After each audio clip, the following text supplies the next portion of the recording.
Diyan lalabas yung tubig kapag andar lang. Yun.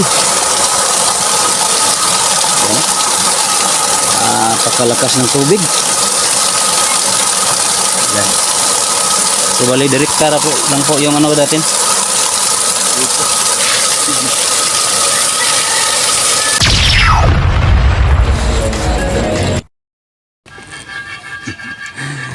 Hello, good morning mga guys. So isang magandang araw sa inyong lahat dyan. Welcome back dito pa rin sa aking channel, NCMX Vlog. So nandito na naman tayo ngayon guys sa ating trabaho. Isishare ko lang sa inyo guys. Dito tayo sa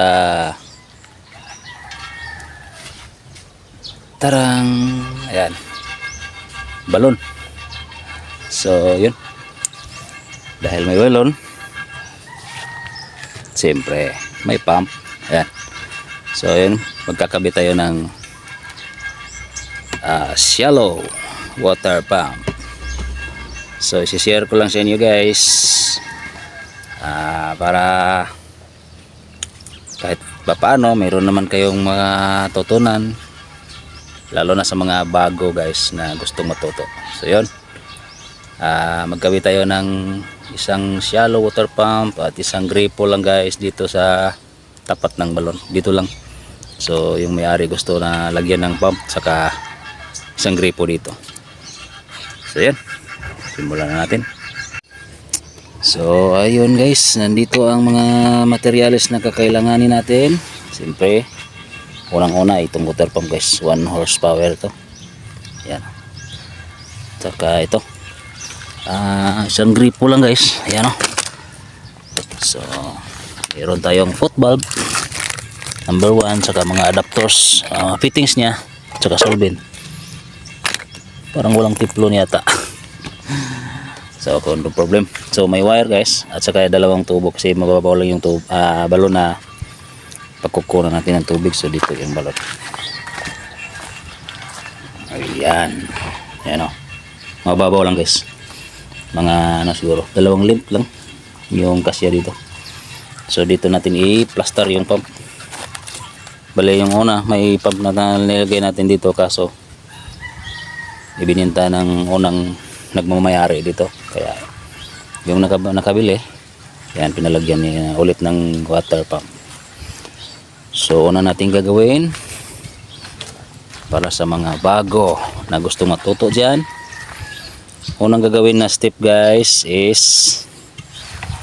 itong tubo. Dahil idudugtong pa natin yung tubo, tapos lagyan ng pandikit, tapos siyempre kailangan hayaan nating matuyo para siya ay matibay. So dito sa dulo lagyan natin ng adapter at saka foot valve. So plaster tayo dito guys. So yun guys,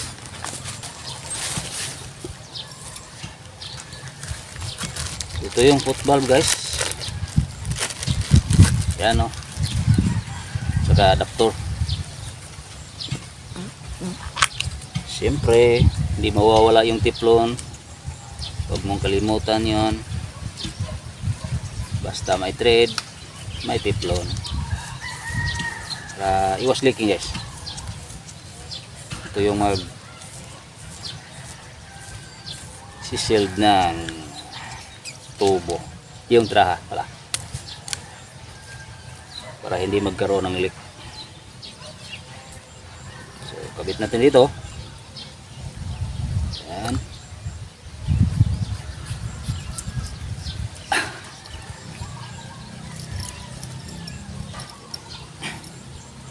Tight lang natin, tapos dikit natin ito sa dulo ng tubo gamit ang siyempre PVC solvent.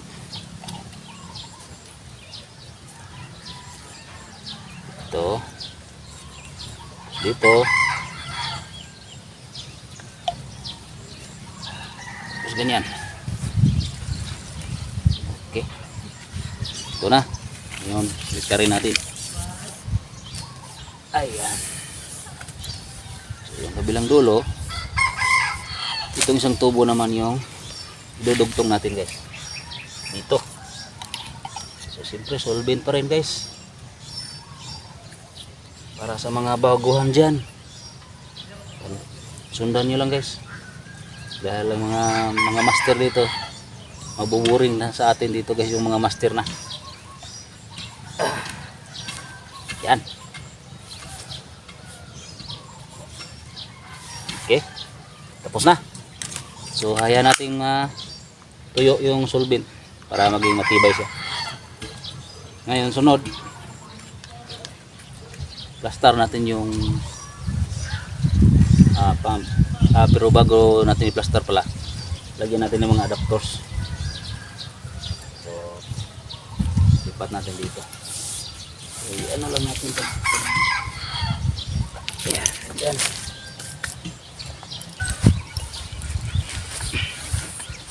Dito guys. Yan. Dito suction. Dito yung suction na inlet. Dito papasok yung tubig na higupin ng pump. So lagyan pa rin natin ng tiplon.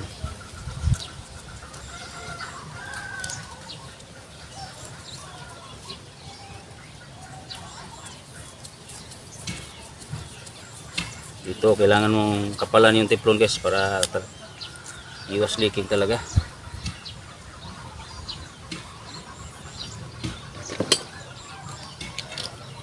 Dahil kapag nagkaroon ng leaking dito guys, mahirapang humigop ng tubig yung water pump. Kasi hangin yung pumapasok, hindi tubig. So kaya hindi makahigop ng tubig kasi pumapasok yung hangin. Kasi yung hangin guys, mas magaan higupin kaysa tubig. Kaya yun.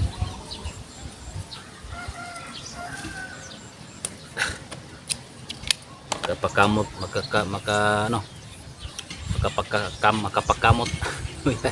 makakamot ng ulo guys ba. Kahit wala hindi makati. Dahil hindi alam kung anong nangyari. Ayun, pasok natin dito.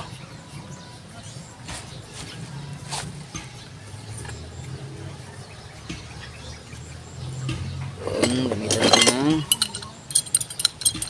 pipe wrench. Kailangan mahigpit to dito guys.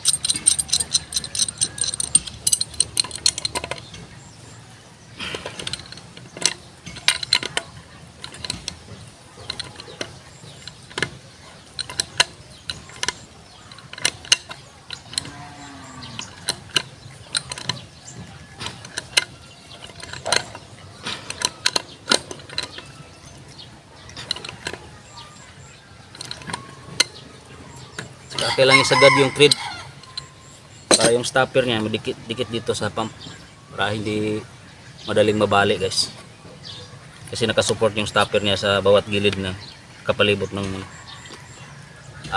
inlet ng pump. So okay na dito. So ito naman sa kanyang buga. Yan, thread pa rin. So adapter pa rin dito guys. Male adapter po yung tawag dito. Ito sa hindi pa nakakilala nito, male adapter yung ilalagay natin dito sa mga butas ng pump, sa inlet at saka outlet. At saka diuno po. Itong sa 1 horsepower pababa, diuno po lahat ng butas. So kung sa hindi pa nakakaalam, diuno ang kailangang fittings na ipasok dito.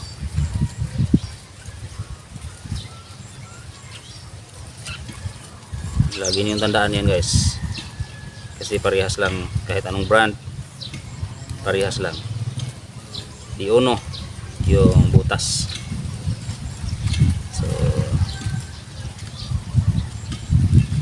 anong klaseng tubo ang gagamitin, ganon din yung mga fittings niya para fit na fit sila.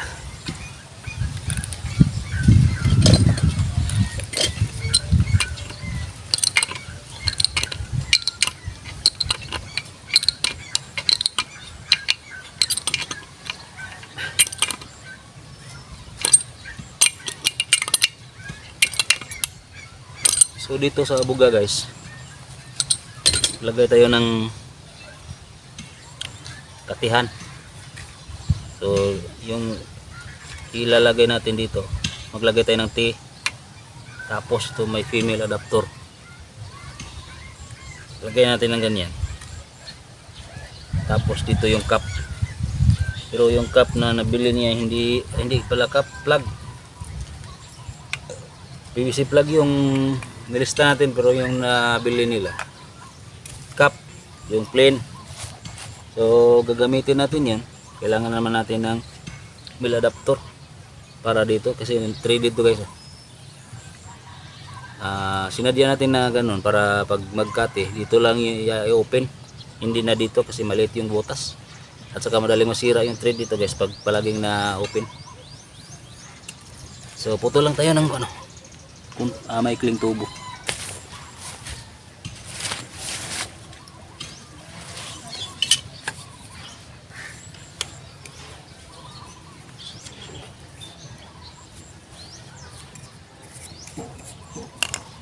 Solvent natin.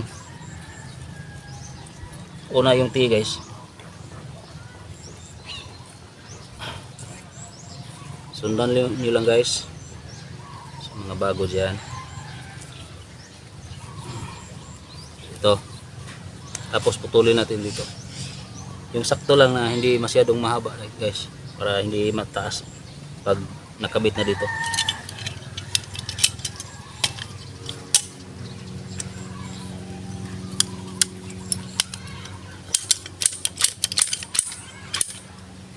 Yan. So bali nakaganyan po yung posisyon niya doon.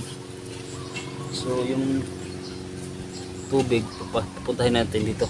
So bali ganyan yung nakaharap siya dito guys. Kasi hindi na to maikot.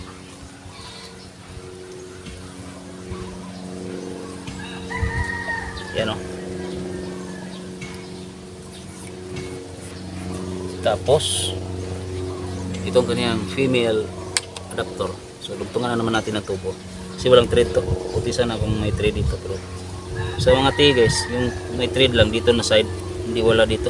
So dito talaga laging may thread sa T kapag gusto niyo nang may traha. So wala dito.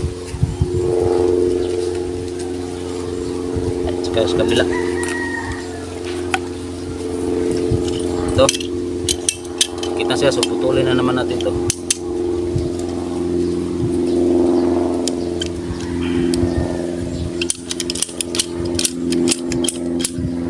Yan, saka dikit dito.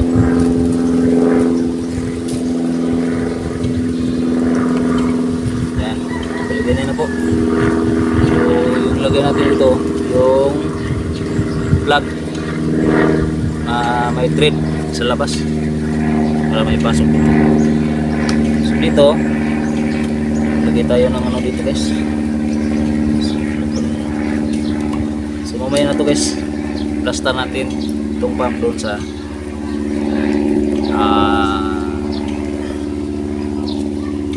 gauge nya.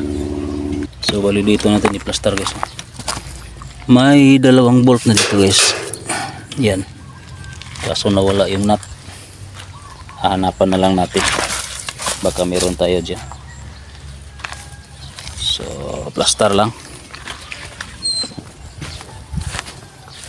dito guys, samahan nyo ako dito.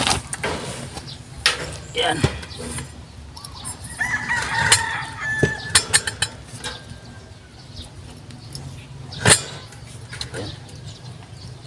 Kasiyang-kasya po itong pump na to, kasi itong brand po, yung unang nakabit dito guys, magkaparehas lang, katulad din ng brand nito, kaya fit na fit siya.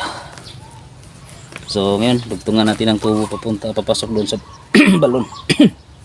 Excuse me po. So ito na po siya guys, pasok natin dito sa may butas na to guys.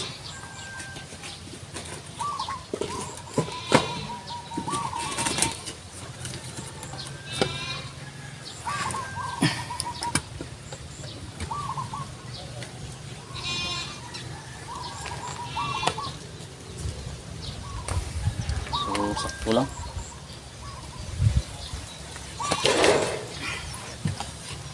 So lagyan muna natin ng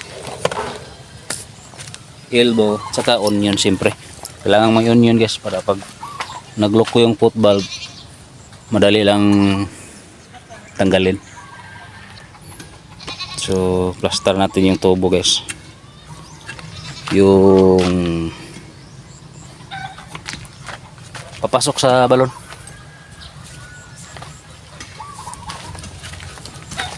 Pasok lang natin.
So dito natin muna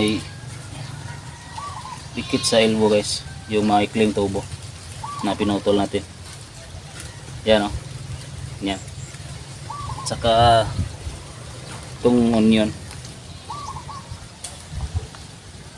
Sunod yung onion guys.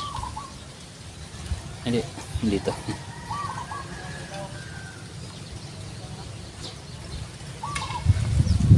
Yan. So ganyan siya guys. So ngayon itong kabilang dulo ng onion dito natin ikakabit sa tubo dito.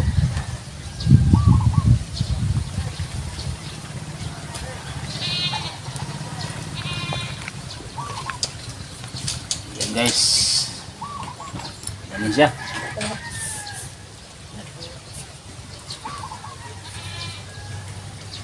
Yun. Yan natin tuyo yung pandikit natin. So, sunod natin guys, tapos na tayo dito. Itong tubo na papasok dito sa pump, yung connection papunta sa pump guys, ito kabit natin dito.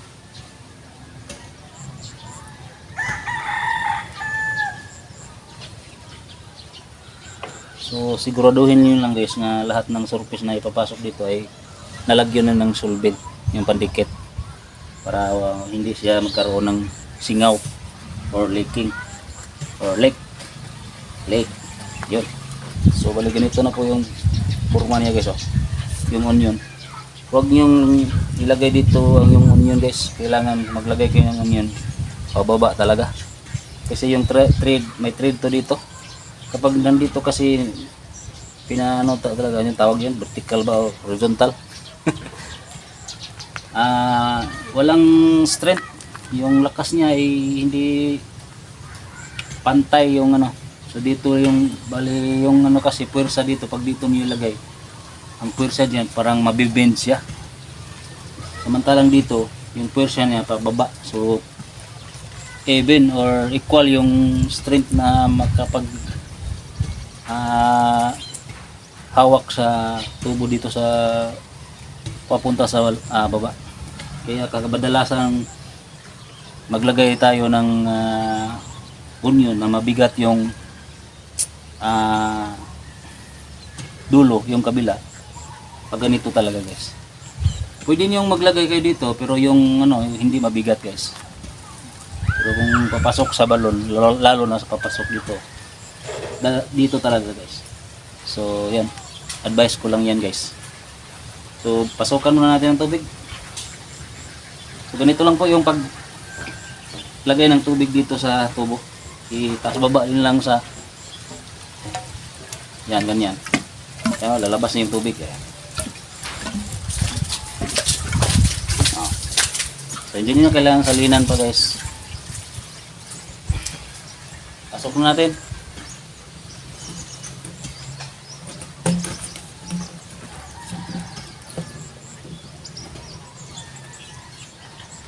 Yan.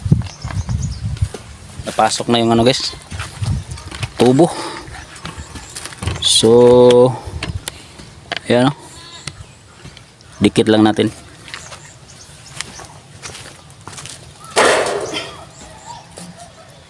Yan ang pandikit guys.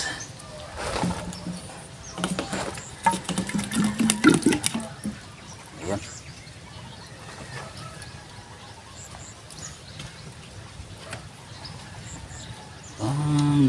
Dikit. Turn around.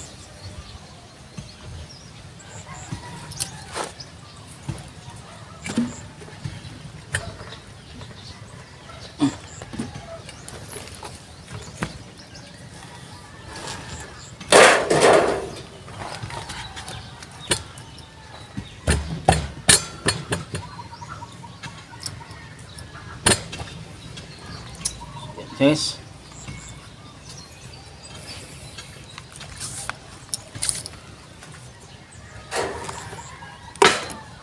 so dito, tapos dito, tamang tama ito, kasi yun dito, yan. So pwedeng iklian lang natin. Kita guys, yan.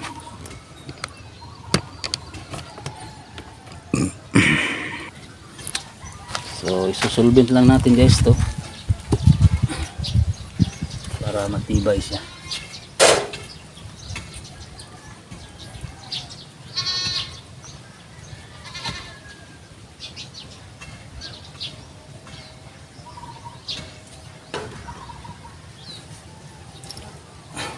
Yan. Tapos dito maglagay tayo ng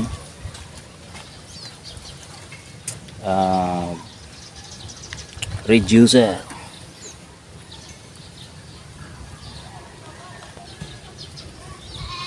Yan.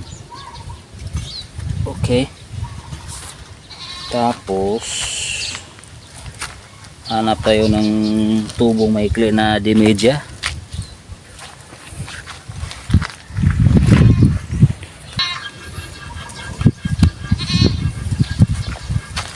So dito guys, mayroon na tayong hanap na tubong maliit. Ito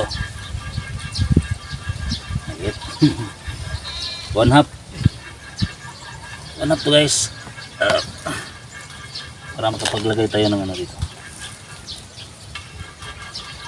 female adapter. Yan, right.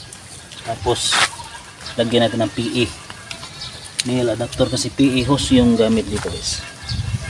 Hindi pwede nating i-direct.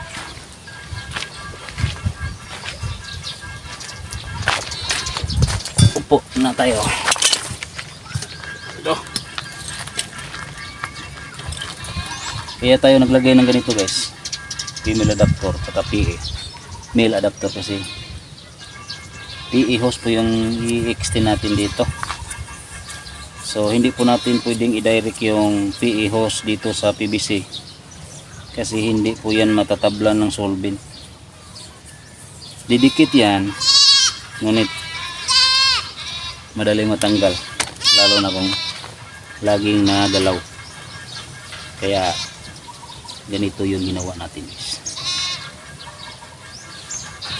So ganun po pag join ng PVC to PE or PE to PVC, ganun lang din yun. kahit baliktarin niya pa, basta PE to PVC ang gagamitin. So ganito, ito po yung hose guys. So maikli lang po yung hose na gagamitin natin dito, dahil dito lang daw yon gagamitin. So kung may extension man, sila na lang bahalang magdugtong, kaya pinakabit lang dito guys. So ganyan siya guys. Talian lang natin ang tie wire dyan para tumibay naman ng konti. Tapos natin nalagyan ng ano dyan, hose. So yung dulo na lang yung ano, yung dulo ng hose yung kakabitan natin ng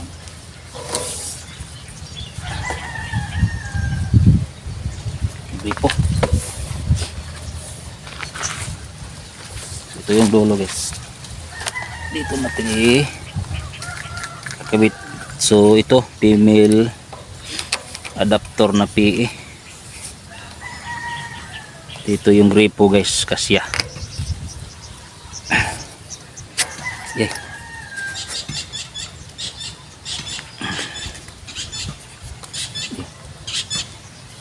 Laglag na.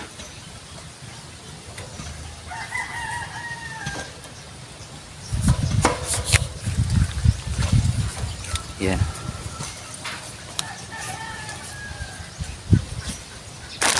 Ito yung gripo.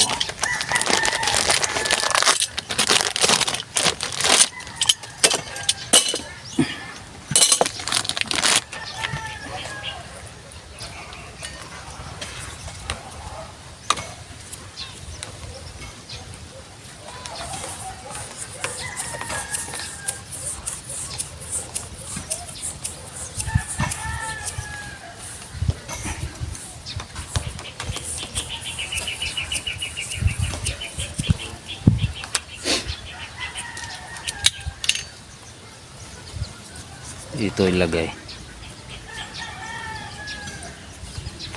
So bali yung gripo na to guys, laging open to, dahil pag naka-close to, patapos pa na-under nila, sasabog to guys, puputok yung ano, connection ba. Dapat siguro lagyan natin ng ano mamaya, stand niya. So mag ano naman na tayo guys, lagyan na natin ng tubig yung pump.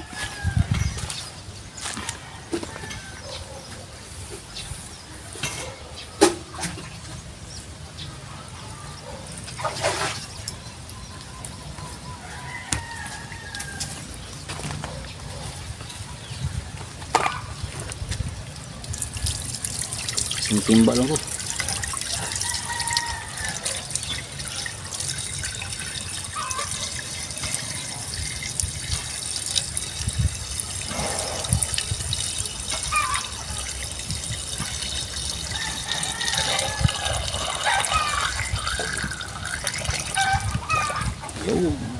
Puno.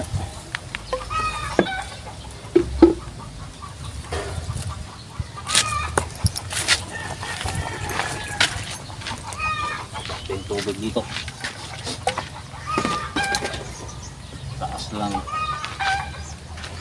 So yun, yung kulang dyan yung plug. So hihintayin pa natin yun kasi hindi tugma yung ano nabili.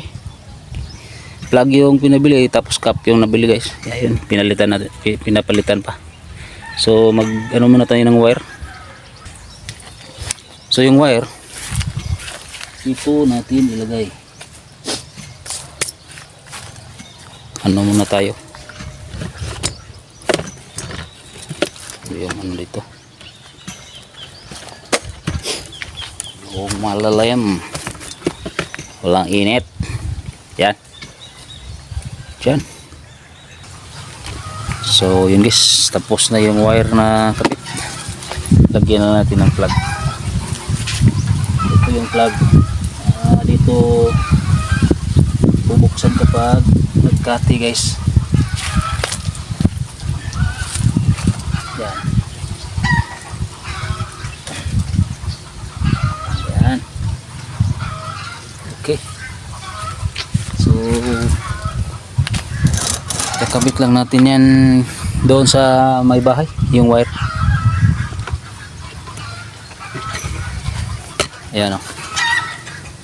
Nilalatag na yung wire guys. So nandyan po sa kahoy na yan natin nilalagay yung wire. Ayan, doon. Doon sa bahay. Gusto yung wire o. Nandyan natin ikabit para mataas. So ayan.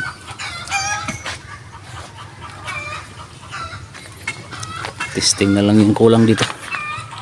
Testing tayo guys. Testing natin yung pump kung malakas. So yung gripo guys, ayan. Diyan nalabas yung tubig kapag andar lang. Yun. Ayan. Pakalakas ng tubig. Ayan. So bali direct kara po lang po yung ano natin. Dito.